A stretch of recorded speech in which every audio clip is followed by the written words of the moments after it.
Salam, biologiya 7-ci sinif dərsliyindən 3-cü bölmə bitkilərdə çoxalma bölməsi meyvə mövzusundayıq.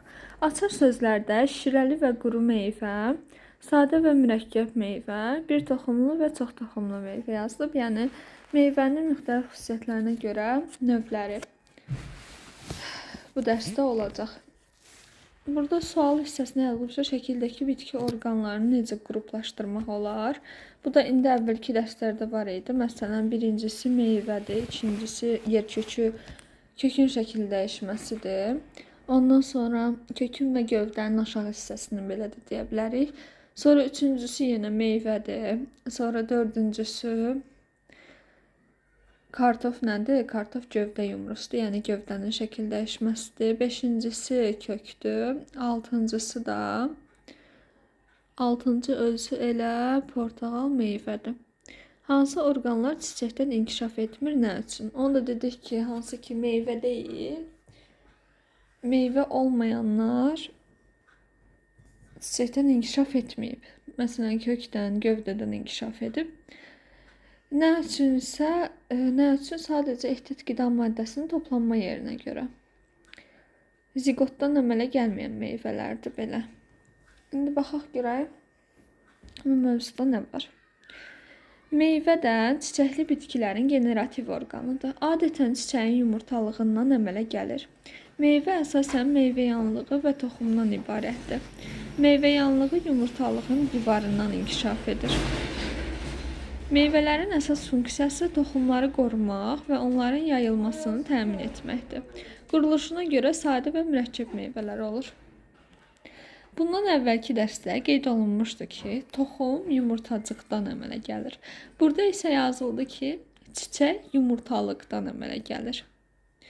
Çiçək yumurtalıqdan deyirəm, yumurtalıqdan meyvə əmələ gəlir. Meyvə, meyvəyanlığı və toxumdan ibarətdir. Meyvəyanlığı yumurtalığın divarından, sonra toxum hissəsi isə əvvəlki dərsdə var idi ki, yumurtacıqdan inkişaf eləyir. Aşağıdakı sxemdə isə sadə meyvələr və mürəkkəb meyvələr haqqında yazılıb. Sadə meyvələr bir dişiciyi olan çiçəkdə yumurtalıqdan əmələ gəlir. Bir dişiciyi olan çiçəkdə yumurtalıqdan əmələ gəlir sadə meyvə. Sonra mürəkkəb meyvələr. Mürəkkəb meyvələr yazılıb yığma meyvələr və meyvə qrupu. Baxaq bu nədir? Yığma meyvələr bir çiçəyin çoxlu sayda sərbəst dişiciyinin yumurtalığından əmələ gəlir. Hər yumurtalıqda bir yumurtacıq olur. Məsələn, burada gördük ki, artıq bu hissə güvəndən fərqli oldu. Niyə? Çünki güvəndə mürəkkəb meyvə dedikdə yalnız bu yığma meyvələr yazılan hissəni mürəkkəb meyvə olaraq yazmışdı. Digərlərini isə meyvə qruplarını toplu meyvə olaraq yazmışdı. Amma burada hər ikisi birlikdə mürəkkəb meyvədir. Bura isə aid olan meyvələrə baxaq. Sadə meyvələrə ərik və günəbaxan verilib. Mürəkkəb meyvələrə, yığma meyvələrə, çiyələk, moruq, böyürtkən. Meyvə qrupları isə çiçək qrupunda çiçəklərin çox sıx yerləşməsinə görə meyvələrin birləşməsi nəticəsində əmələ gəlir. Yəni meyvə qrupu çiçək qrupundan əmələ gəlir, amma yığma meyvə bir çiçəkdən əmələ gəlir. Yetişmiş meyvələri meyvəyanlığının quruluşuna görə şirəli və quru meyvələrə ayırırlar. Meyvələr toxumların sayına görə də bir toxumlu və çox toxumlu olaraq qruplaşdırılır.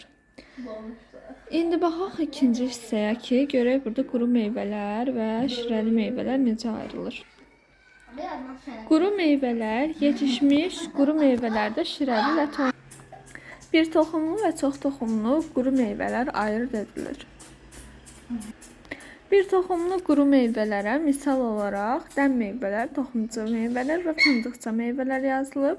Dən meyvələrə buğda və qarğıdalı, toxumcu meyvələrə günəbaxan, zəncirotu, Fındıq meyvələrə fındığı aid edib, çox toxumlu meyvələrdən isə paxla meyvələr, buynuz meyvələr və qutucuq meyvələr aiddir. Paxla meyvəyə lobya və noxud, buynuz meyvəyə turp və kələm, qutucuq meyvəyə dağ laləsi və lalə göstərilir.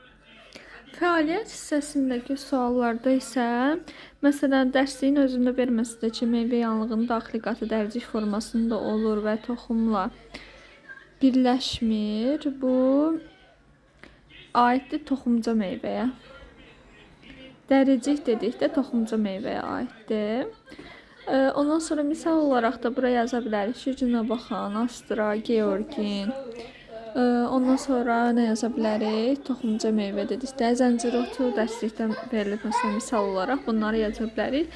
Yəni bir çox mürəkkəb çiçəklər aiddir bura. Ondan sonra meyvə yanlığı iki taycıqdan ibarətdir. Toxumları taycıqlardakı yuvalarda yerləşir. Taycıqda yerləşən aiddir paxla meyvələrə. Əgər desə ki, ara kəsmədə yerləşir toxumlar, iki taycıqdan ibarətdir deyir meyvə yanlığı. Amma toxumları ara kəsmədə yerləşir. Belə desəydi buynuz meyvə olardı. İndi buradakı paxla meyvəni soruşur. Paxla meyvələrdə hansılara aid oldu? Noxud, lobya, soya, akasiya və s. bunlara aid edə bilərik. Bərk və oduncaqlaşmış meyvə yanlığının daxilində toxumu sərbəst yerləşir. Bu da adından göründüyü kimi fındıq meyvədir. Fındıq meyvələrə aid edə bilərik qoz, fındıq, badam, pistə, şabalıd və s. Pərdə şəkilli meyvə yanlığı toxum qabığı ilə möhkəm birləşir. Pərdə şəkillidir deyir toxumun qabığı, meyvə yanlığı və toxumun qabığı ilə möhkəm birləşir. Yəni ki, rahatlıqla ayrıla bilmir. Bunu deyə bilərik ki, dən meyvələri bura aid edə bilərik. Dən meyvələrə də aiddir buğda, qarğıdalı, arpa, bu kimi bitkilər, yəni taxıllara aid olanlar. Suallarda isə altında yazılanlarda bu xüsusiyyətlərin hansı meyvə tipinə aid olduğunu müəyyənləşdirmə cədvəldə qeyd etdik onu. Hər meyvə tipinə uyğun gələn bir neçə bitki nümunəsi yazın, onu da etdik. Şirəli meyvələr. Yetişmiş şirəli meyvələrdə meyvə yanlığı şirəli, lətli hissədən ibarətdir. Lətli hissə meyvənin qabığı ilə toxum arasında yerləşir. Toxumlu şirəli meyvələrə çəyirdək meyvə, toxumlu şirəli meyvələrə gilə meyvə misal göstərilə bilər. Yəni, bir də deyək, nə oldu? Bir toxumlu şirəli meyvələrə çəyirdək meyvə, çox toxumlu şirəli meyvələrə gilə meyvəni misal göstərmək olar. Cüvəndə belə yazılmışdı eynisi ilə, lakin çox toxumluya alma meyvə, qabaq meyvə və narınc meyvəni də əlavə etmişdi. Sağ tərəfdə isə toxumun quruluşu şəkildə verilmişdir. Burada yazılıb ki, toxum, sonra daxili qat, çəyirdək və buna deyə bilərik həm də daşlaşmış da deyilir daxili qat çəyirdək hissəsinə. Orta qat lətli hissə, xarici qat dəricik. Xarici qat nə oldu? Dəricik. Meyvənin dəriciyi xarici qatıdır. Çəyirdək meyvə ləti nazik qabıqla örtülmüşdür. Çəyirdək meyvənin meyvə ləti nazik qabıqla örtülmüşdür. Hansı ki, bayaq misal göstərmişdi şaftalı meyvəsini ondakı kimi. Çəyirdək meyvə yanlığı, sonra yazılıb, onun toxumu bəlkə çəyirdəyin içərisində olur. Çəyirdək meyvə yanlığının daxili daşlaşmış qatıdır, bunu dedik. Şaftalı, ərik, cavalı, gilas kimi bitkilərin meyvələri çəyirdək meyvədir. Şaftalı, ərik, cavalı, gilas kimi bitkilər deməli aiddir bura. Ondan sonra çəyirdək meyvədən fərqli olaraq gilə meyvənin çoxlu toxumları olur. Məsələn, qarağat, üzüm, pomidor, inci çiçəyi kimi bitkilərin meyvələri gilə meyvədir. Sol tərəfdə isə gilə meyvəyə misal göstərilib. Hansı ki,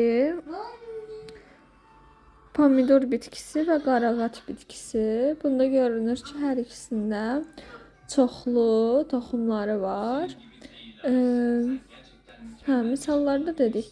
Bəzi meyvələrin əmələ gəlməsində yumurtalıqla yanaşı çiçəyin digər hissələri, məsələn, çiçək yatağı da iştirak edir. Alma, armud, əzgir kimi bitkilərin meyvələrini buna misal göstərmək olar. Belə meyvələr şərti olaraq yalancı meyvələr adlandırılır. Yəni burada da hansı ki alma meyvələrdən bəhs edir. Alma meyvələrdə necə olurdu? Əmələ gəlməsində yumurtalıqdan başqa alt yumurtalığa birləşmiş kasacıq və çiçək yatağı da iştirak edir. Bunlar adlanır yalancı meyvələr. Buna da aiddir hansılar? Tumlu meyvələr, alma, armud, heyva, əzgil kimi meyvələr. Bilirsinizmi? Tropik ölkələrdə bitən çörək ağacının və ya jackfruitun bir meyvəsi 40 kiloqrama qədər ola bilər. Bu ağacda bitən ən böyük meyvələrdən biridir. Burada da jackfruitun şəkli verilmişdir. Jackfruit həm də çörək ağacı da adlandırılır. Öyrəndiklərinizi tətbiq edin. Çiyələk bitkisinin bir çiçəyində çoxlu sayda dişicik olur. Onun hər dişiciyinin yumurtalığında bir yumurtacıq yerləşir. Dişicikləri çox olan belə çiçəklərdə çiçək yatağı meyvələr yetişdikcə böyüyüb iriləşir və şirəli olur. Hər dişicikdən bir kiçik fındıqca meyvə, bütün çiçəkdən isə mürəkkəb meyvə əmələ gəlir. Nə deyir? Deyir ki, hər dişicikdən bir fındıqca meyvə, bütün çiçəkdən isə mürəkkəb meyvə əmələ gəlir. Yəni deyir axı mürəkkəb fındıqca meyvə. Bu özü də işarə ilə göstərib ki, göstərdiyi hissənin biri bir fındıqca meyvədir. İçəri tərəfi isə çiçək yatağıdır. Məsələn, bu başqa yerlərdə qeyd olunmamışdı ki, çiçək yatağı özü də burada iştirak edir. Çünki çiçək yatağının iştirak etməsini yuxarıda demişdi ki, bəzi meyvələrin əmələ gəlməsində yumurtalıqla yanaşı çiçəyin digər hissələri, məsələn, çiçək yatağı da iştirak edir. Ondan sonra bunları yalancı meyvələr demişdi. Amma çiyələk haqqında yalancı meyvə yazmıyor. Halbuki çiyələkdə də çiçək yatağı iştirak edir. Hər bir fındıqca meyvənin də içərisində göstərdiyi kimi bir toxum yerləşir. Deməli, başa düşdük ki, burada çiçək yatağı da yediyimiz hissədədir. Hansı ki, biz çiyələyi yeyəndə onun böyük bir hissəsi elə çiçək yatağıdır. Müzakirə edin. Çiyələk mürəkkəb meyvədirmi? Nə üçün? Bəli, mürəkkəb meyvədir, çünki onda çoxlu dişiciklərdən əmələ gəlib. Çiyələk bitkisinin meyvələrini yalancı meyvə adlandırmaq olarmı? Fikrinizi əsaslandırın. Bayaqki məlumatda bizə demişdi ki, onun haqqında bəhs etdik yenə də. Demişdi ki, çiçək yatağı iştirak edirsə, belə meyvələr yalancı meyvələrdir. Bunu da ona görə yalancı meyvə adlandırmaq olar. Öyrəndiklərinizi tətbiq edin. Çiçəkdə bitkilərin həyatında meyvənin nə kimi rolu var? Meyvə onların toxumunun hansı ki toxumunu tutur və toxumunun yayılmasına kömək edir. Niyə? Çünki onunla heyvanlar qidalanır və heyvanlar qidalanıb sonra toxumlarını ətrafa səpələyir. Ətrafa yəni yeyir və ətrafa toxumlar səpələnir. Bunun sayəsində yayılma baş verir. Eyler-Venn diaqramında uyğun ifadələri qeyd edin. Yetişmiş meyvə yanlığı şirəlidir. Bu aiddir gilə meyvəyə. Bir toxumludur, toxumca meyvə, bir dəqiqə. Burada bir toxumludur deyir. Bir toxumluda hansılar idi? Hər ikisini deyə bilərik. Çünki toxumca meyvə, dəm meyvə və fındıq meyvə bu üçü bir toxumlu quru meyvələrə aiddir. Gilə meyvə isə aiddir çox toxumluya.